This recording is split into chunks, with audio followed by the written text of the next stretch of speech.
wasn't just a concern, it was a way of life. From high-ranking generals to small regional contractors, it was an open secret that public funds often found their way into private pockets. In Burkina Faso, a country struggling with poverty, terrorism, and political instability, this silent thief called corruption was draining not just the treasury, but also hope. Then came a statement that echoed like thunder through the dusty streets of Ouagadougou. There is no room for embezzlement in this regime. These were not just words spoken for applause. They came from a young military officer who was barely 35 years old, but whose presence commanded a room like someone twice his age. His name, Ibrahim Traoré. Before Traore'S rise to power in late 2022, Burkina Faso was sinking. The country ranked among the lowest in West Africa for public trust in institutions. According to Transparency International's Corruption Perception Index, Burkina Faso hovered around 41 out of 100, a slight improvement from previous years, but still a red flag. Government funds meant to support the Volunteer Defense Forces (VDPs), build hospitals, or maintain roads often disappeared into thin air. Whispered scandals involved inflated military contracts, ghost infrastructure projects, and health facilities left unfinished. The situation. Rentrez chez vous, vous regardez, il y a beaucoup d'ustensiles, beaucoup d'articles à la maison. Vous demandez mais pourquoi on ne peut pas fabriquer ici, pourquoi on doit les payer dehors. C'est la même chose au niveau de l'armée. Moi j'ai dit bon, moi je commande plus de véhicules blindés. C'est terminé. On fabrique. Soit on réussit, ou bien on réussit. Voilà. Et c'est ça qui est en cours actuellement. C'est terminé. Ce qu'on a commandé, qui est venu, c'est ça. Ce qui est en route, c'est ça. Mais c'est terminé. On ne commande plus. On va fabriquer sur place. Il ne faut pas avoir peur d'échouer. On peut faire, ça ne va pas marcher. On va modifier, on va faire, mais on va réussir. C'est ça aussi. Donc, il faut qu'on ait confiance en nous. Toutes les unités industrielles qu'on paye dehors, vous êtes en mesure de le faire. Vous partez souvent payer des unités industrielles, vous vous rendez compte que c'est juste un tapis avec un moteur électrique qui fait rouler quelque chose, monter des petites cuves. On peut le faire, on a des soudeurs capables de le faire. Mais on n'a pas souvent confiance en nous, ou bien nous sommes des consommateurs. On part payer tout à l'extérieur. Non. While corrupt elites sat in air-conditioned offices, it came from the trenches, and with him, a promise was made to clean house. But promises are easy. Action is what matters. In the next parts of this story, you'll discover how this young man, born in 1988, took on a system much older and much deeper than himself. You'll see how he didn't just call out corruption. He went after it with force, audits, and arrests. You'll see why. Today, many in Burkina Faso, from villagers to generals, speak his name with something rare in politics: respect. So, if you've ever wondered whether real change is still possible in this world, keep listening, because this might just restore a bit of your faith. Ibrahim Traoré wasn't born into power, wealth, or prestige. He was born in 1988 in the western part of Burkina Faso, just a boy growing up in a country where dreams were often crushed by corruption, instability, and endless promises that never came true. A recent study showed his rise to national leadership was neither expected nor planned. But sometimes history doesn't wait for before leading a nation. Traoré led men. As a trained artillery officer, he served quietly within the ranks of the military. He watched fellow soldiers die in battles where weapons were old, rations were missing. The trial of the 1987 assassination of Thomas Sankara has been adjourned to October 25th, after the defense lawyers asked for more time to prepare their case. Two defense lawyers appointed by the court had asked for a postponement to the trial by 1 month, arguing they had not had enough time to study the 20,000 documents in the files. The request of the defendants' counsel for a reasonable period of time to examine the documents in the file is a request that seemed to us to be well-founded in principle, which is why, as counsel for the civil party, we did not formulate any particular objections. They asked for 1 month, the court granted them 2 weeks. We believe that this is a reasonable time. For many in the army, on the other hand, the court also rejected a request to record the debates on camera as requested by the civil party. The plaintiff hoped to archive the proceeding of future references to the younger generation. He wasn't smiling. We had thought that this trial could have been recorded because we believe that this is part of the great history of Burkina that is being written through this trial. And for future generations, it will have been good for us to have reliable archives to allow the memory community of this country. To have all the answers. As expected, the main defendant, Blaise Compaoré, was not present Monday morning at the court, which had been relocated to another hall that can hold up to about 300 people. Whether you were a colonel or a cashier, if you touched what belonged the trial of 27 Burkinabe soldiers accused of planning to release jailed colleagues after a failed coup has been adjourned to the 5th of January. The soldiers, all members of former regiment of Compaoré's presidential security, had been arrested in December 2015 for allegedly planning to free coup leader Ghting and former Foreign Affairs Minister Ibrahim, as well as complicity and illegal detention of firearms and ammunition, implicating Ouagadougou as well as an army weapons storage center. The Atlantic prosecutors say was to ensure the comeback of the presidential guards dissolved after the failed push for the reintegration of hundreds of soldiers removed in 2011, as well as call for the payment of unpaid allowances after their return from a United Nations mission.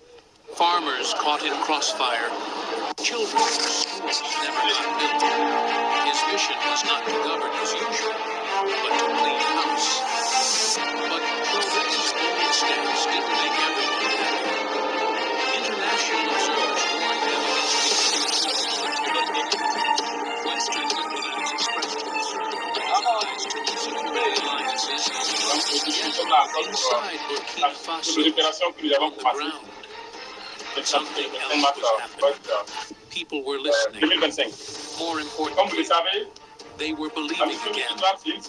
Because for the first time in years, they didn't just hear promises. They saw action. The young man in uniform wasn't trying to look like a savior. He was simply doing what needed to be done. And in a land long betrayed by its own leaders, that was once in power. Ibrahim Traoré delivering on his notre mission, it had to come from action visible. Donc vous le savez, chaque mission a besoin de déterminer. The first step was to empower those who had the tools to investigate corruption. Il s'agira d'agiter le phénomène de la criminalité humaine et de contrer la menace terroriste à travers les actions suivantes. Le chef de renseignement criminel opérationnel, le chef des personnes suspectées fichées, interpellation des personnes suspectées fichées, harcèlement des repris de justice en liberté, saisie des biens en lien avec les infractions commises, contrôle d'identité des usagers de la route et des axes d'entrée de la ville de Ouagadougou, contrôle et fouille des véhicules et engins, interpeller les auteurs de flagrants délits, dresser un PV à l'encontre des personnes mises en cause, rendre compte au procureur de l'évolution de l'enquête. Or weapons were siphoned away through inflated contracts or that ne jamais agir de façon isolée, ne faire usage des armes en cas de légitime défense, rendre compte de tout à la hiérarchie, rendre compte de toute difficulté, être prompt dans le compte rendu, éviter tout comportement de nature à ternir l'image de l'institution, éviter de pourchasser certains usagers pour refus d'obtempérer, to ensure that corruption éviter de pourchasser but also éviter les contrôles documentaires Traore'S systématiques, government established a new éviter asset la management corruption ou agency raquette dans under the toutes les missions, Council of Ministers. faire This preuve de body was professionnalisme, tasked with seizing, allier, securing, courtoisie, and permettre. redistributing recovered funds. Stolen money were repatriated. In a country where this was a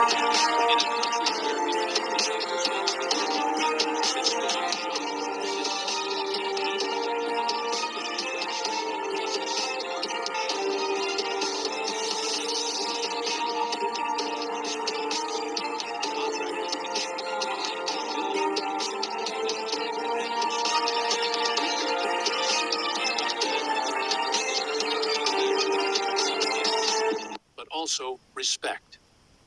For the first time, it felt like someone was watching. The most symbolic move came when Traoré himself ordered an internal audit of the presidential office's expenditures. By voluntarily opening his own books, he was sending a signal leadership means accountability. And that message resonated far beyond Ouagadougou. Not everyone applauded these changes.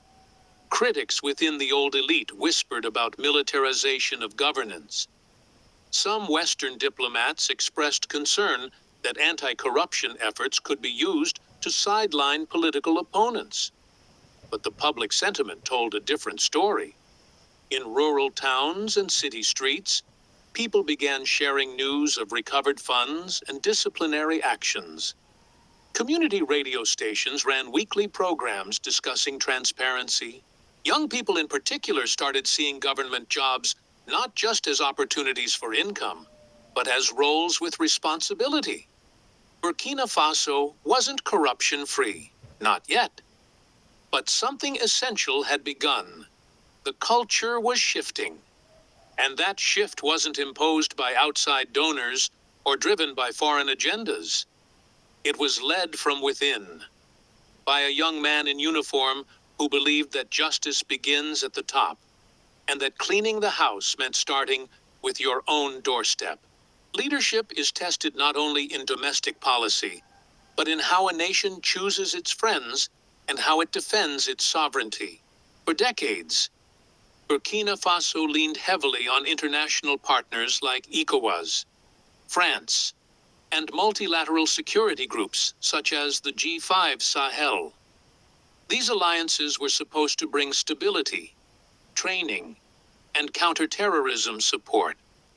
But in the eyes of many Burkinabe, they delivered little but empty conferences and dependency. Attacks continued. Villages were lost. Borders became blurrier by the day. So, under President Traoré, the country took a dramatic turn. In December 2023, Burkina Faso officially withdrew from the G5 Sahel, citing its ineffectiveness and political bias. Then, just a few months later, in January 2025, the government announced it would be leaving ECOWAS. It wasn't just a diplomatic gesture, it was a declaration of self-determination. Together with Mali and Niger, two countries facing similar struggles, Burkina Faso formed a new coalition, the Alliance of Sahel States. This was more than a name. It represented a new philosophy: African problems, African solutions. AES included plans for a shared military force, unified border control, and even a common economic direction. The West raised eyebrows, but inside the Sahel, it raised hope. Some international observers feared this move would isolate Burkina Faso, but President Traoré saw it differently. He believed that true partnership had to come from mutual respect, not paternalism. In one interview, when asked whether the country would invite Russia's Wagner Group for security support, he calmly replied, "We already have our Wagners. They are called VDPs." It wasn't just a witty line, it was a declaration of principle. Burkina Faso would no longer rent its defense. It would build it from the ground up, community by community. fighter by fighter. This new doctrine of internal strength wasn't just military. It was spiritual. It gave people something to believe in. It said, "We are not weak. We are simply reclaiming what is ours." As Burkina Faso reshaped its foreign policy, something profound was happening at home. Public trust was rising. A 2024 survey by Afrobarometer showed that 66% of Burkinabe supported military-led governance, an astonishing figure in a region plagued by coups and instability. Even more telling was the tone of village elders, youth leaders, and civil society groups.